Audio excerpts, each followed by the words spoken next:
అద్దెకు కట్టే అమౌంట్ తోటి ఇల్లు రావట్లేదండి హైదరాబాద్‌లో. హ్మ్. చాలా కాస్ట్‌లీ అయిపోయింది. ఎందుకంటే అట్‌లీస్ట్ 50,00,000 ఎంత చిన్నది, ఎంత మామూలు ఏరియాకెళ్ళినా అపార్ట్‌మెంట్‌లో ఫ్లాట్ తీసుకోవాలని అట్‌లీస్ట్ 50,00,000 నుంచి క్రోర్స్ ఆఫ్ రూపీస్‌కెళ్ళిపోయినాయి అపార్ట్‌మెంట్స్ గూడా.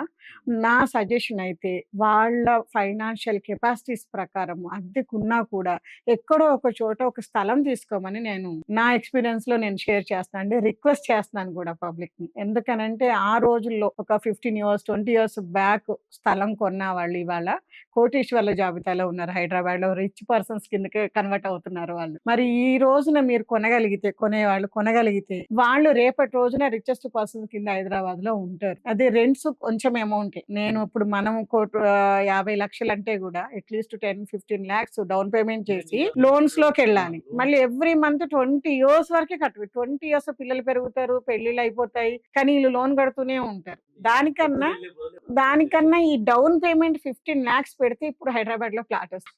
అది మనకి రీజనల్ రింగ్ రోడ్స్ కానివ్వండి, ఇవన్నీ కంప్లీట్ అయ్యి నెక్స్ట్ 10-15 ఇయర్స్‌లో అట్‌లీస్ట్ కోట్ల ట్రాన్సాక్షన్స్ ఉన్నాయండి. ఇప్పుడు కొన్నిటికి లోన్ స్పెషల్ సిటీ ఔట్‌స్కట్స్‌లో కూడా బ్యాంకర్స్ ముందుకొచ్చారు. చాలా హ్యాపీ అనిపిస్తుంది మాకు ఒక 2, 3 మంత్స్ నుంచి. హ్మ్. మినిమమ్ డౌన్ పేమెంట్ ఒక 30% చేసుకుంటే 70% లోన్ ఇస్తుంది. హ్యాపీగా అన్ని తీసుకోవచ్చు. నీట్‌గా అప్రూవల్ ఓపెన్ చేసేసి ప్లాట్స్‌కి లోన్స్ వస్తున్నాయి గాబట్టి, మాక్సిమం కొంత డౌన్ పేమెంట్ చేసుకొని, మిగిలింది లోన్‌కెళ్తే గూడా 5, 6 ఇయర్స్‌లో క్లోజ్ చేసుకోవచ్చు. హ్మ్. ప్లస్ ఈ టైంలో అది 2, 3 టైమ్స్ పెరగడానికి స్కోప్. ఆళ్ళు రేట్ ఆఫ్ ఇంట్రెస్ట్ పే చేస్తున్నామన్న ఫీలింగ్ నుంచి బయటకి రావచ్చు. ఎందుకంటే ఇప్పుడు మ్యారేజ్‌కో, దేనికో లోన్స్ తీసుకుంటే అది బర్డెన్ కింద ఫీల్ అవుతుంటా. కట్టేటప్పుడు ఆలోచన అనిపిస్తది. అదే ఇన్వెస్ట్‌మెంట్ కింద పెట్టారనుకోండి ల్యాండ్ మీద, అది పెరుగుతుంది అని హ్యాపీగా మనం పే చేయగలుగుతాం. మనం తీసుకునేటప్పుడు, కొనేటప్పుడు ఆలోచించాల్సిన విషయాలు కొన్నున్నాయండి. ఫ్రీలాన్స్ అనేది రాంగ్ కాదు. కానీ దాన్ని యూజ్ చేస్తున్న వాళ్ళ విధానమే రాంగ్ అని నేనంటాను. ఎందుకనంటే, మనం ఇప్పుడు గవర్నమెంట్ రేరా యాక్ట్ ప్రకారము ఒక ల్యాండ్ మొత్తం రిజిస్ట్రేషన్ చేసుకొని, దానికి అప్రూవల్స్‌కు పెట్టి, అప్రూవల్స్ వచ్చినాక ఒక స్టోన్ అనేది వేయాలనేది గవర్నమెంట్ రూల్స్‌లో ఉందనమాట. అంత టైము ఒక బిల్డరో, లేకపోతే ఒక రియల్టరో ఇన్వెస్ట్ చేయడానికి కొంచెం కాబట్టి వాళ్ళకి కొంచెం చెయ్యి తిరగడం కోసం అనేసి ఫ్రీలాన్స్ అనేదాన్ని పెట్టారు. దాన్నేంటంటే అసలు భూమే లేకోకుండా కొంతమంది ఫ్రీలాన్స్ చేసి దాన్ని ఒక అడ్వాంటేజ్ కింద తీసుకొని దాన్ని ఫ్రాడ్ చేసినారు. అట్లా కాకుండా కొనేటప్పుడు గూడా ఫ్రీలాన్స్‌లో ఏంటంటే వీళ్ళకు రొటేషన్ కోసం డబ్బులు అవసరం పడుతుంటాయి కాబట్టి కొంచెం తక్కువ రేట్ పెడుతుంటారు. తక్కువ రేట్ పెడతారు. అప్రూవల్స్ వచ్చినంక ఒక రేట్‌కొస్తుందది. అప్రూవల్స్ నుంచి డెవలప్‌మెంట్ కంప్లీట్ అయినంక ఒక రేట్‌కొస్తుంది.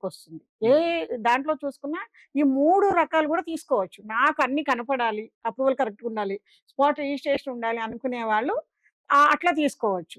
బ్రాండ్ అనేది వాళ్ళు చూసుకొని వీళ్ళెన్ని ప్రాజెక్ట్స్ చేశారు, ఎంత జెన్యూన్‌గా చేశారు, వీళ్ళ పైన ఏమైనా కేసులున్నాయా, ఏమైనా ఇబ్బందులున్నాయా అనేది చెక్ చేసుకోవాలి 100%. లేకపోతే డబ్బులు పోతాయి. ఏదైనా మన చెయ్యి జారిపోయినాక ఆలోచించడం కన్నా బిఫోర్ కొంచెం దాని మీద వర్క్ చేసి తక్కువకొస్తుంది అనే టెమిట్ కన్నా గూడా అండి, కనీసం ఆ బ్రాండ్ అన్నా చెక్ చేసుకొని పెడితే బావుంటదనేది నా టాప్ అనేదండి హ్మ్. ఒక్కొక్కళ్ళు ఒక్కొక్క టైంలో టాప్ ఉంటున్నారు. హ్మ్. ఓకే. పర్టిక్యులర్ కంపెనీ అనడానికి ఏం లేదు. బ్రాండ్ వైస్‌గా ఆన్‌లైన్‌లో మనం చెక్ చేసుకుంటే వచ్చేస్తున్నాయి. హ్మ్. అలా బ్రాండ్స్ ఓపెన్ ప్లాట్ సెక్టార్స్ కొన్ని బ్రాండ్స్ నడుస్తున్నాయి. అట్లనే కన్‌స్ట్రక్షన్‌కి సంబంధించినయి కొన్ని బ్రాండ్స్ నడుస్తున్నాయి. బ్రాండ్స్‌లోకెళ్తే ఎప్పుడు క్వాలిటీ ఉంటది. కాస్ట్ గూడా ఉంటుంది. కానీ ఆ క్వాలిటీ, కాస్ట్ ఇప్పుడు బ్యాలెన్స్ చేయగలిగితే ఫ్యూచర్‌లో దానికి మనము ఏం పేమెంట్ చేయాల్సిన అవసరం ఉండదు. It's anyways. కోట్ల చుట్టూ తిరగడం గాని, ఇలాంటివేమి ఇబ్బందులు లేకోకుండా కంటిన్యూ అవ్వచ్చు. అంటే బయట ఇది మనకు పెద్దగా ఐడియా లేదండి. మా హ్మ్. కంపెనీలో అయితే హ్మ్. దాన్నొక బేస్ తీసుకుంటారన్నమాట. ఇప్పుడు ఇక్కడ ఒక వెంచర్ రోల్ అవుతుంది. పక్కనది కొంటుంటారు. హ్మ్. పక్కనది కొన్నప్పుడు అది ఎంత హైట్‌లో కొన్నారో, రేట్ ఎక్కువ పెట్టి కొన్నారో, దాంట్లోంచి 50% పాత వాటికి అప్లికేబుల్ చేస్తారు. అంటే ప్రెజెంట్ కొంటున్న కస్టమరు ఇప్పుడు ట్రెండింగ్‌లో ఉన్న రేట్ కన్నా కొంచెం తక్కువే పెరుగుతుందని లెక్కనమాట. మళ్ళీ హుహు. కొత్తదొచ్చినప్పుడు దాని ప్రకారం ఎంత కొంటున్నారు, డెవలప్‌మెంట్‌కి ఎంత ఖర్చవుతుంది, మిగిలినవి చూసుకొని ఎట్ ఎ టైమ్ మార్కెట్‌లో రిలీజ్ చేస్తారు. హోల్‌సేల్ ప్రైజెస్ మేము చేసే దాంట్లో ఎవరికీ గూడా నాన్ నెగోషియబుల్ అనమాట. ప్రతి ఒక్కరు ఎంత అమౌంట్ పెడుతున్నారో అంతకి బార్‌కోడ్ రిసిప్ట్ ఇచ్చేస్తారు. క్లియర్‌గా ఉంటుంది ప్రైజింగ్ కాబట్టి రేట్లు చూసుకొని మార్కెట్ దాని ప్రకారం పెంచుతారు. అయితే కొన్ని కంపెనీస్‌లో ఆ ప్రాబ్లమ్ ఉంది. ఏంటంటే మార్కెట్‌లో అనౌన్స్‌మెంట్స్ ఏమొస్తున్నాయి, దానికి తగ్గట్టుగా హైక్ చేసి పెంచుకుంటూ వెళ్ళిపోతే ఏమవుద్దంటే అండి, ఆ కొన్న కస్టమర్‌కి తొందరగా రిటర్న్స్ రావు. కొన్నిసార్లు సస్టైన్ అయిపోతది. సాచురేట్ అయిపోద్దనమాట మార్కెట్. ఆ సాచురేట్ అయిపోయినప్పుడు ఏంటంటే ఓ 5, 6 ఇయర్స్ మనము ఎయిర్‌పోర్ట్ టైమ్‌లో బూమ్ తీసుకోవచ్చు. అది లాస్ట్ 4, 5 ఇయర్స్ నుంచి అది రికవర్ అయింది. ఆ రేట్స్ రికవర్ అయినాయి. అట్లా ఆ బూమ్ కన్నా కూడా మాటల త్రూ అంటే ట్రేడర్స్ ఎంటర్ అయిన మార్కెట్‌లో అది ఉంటుందండి. ఎక్కువ శాతం.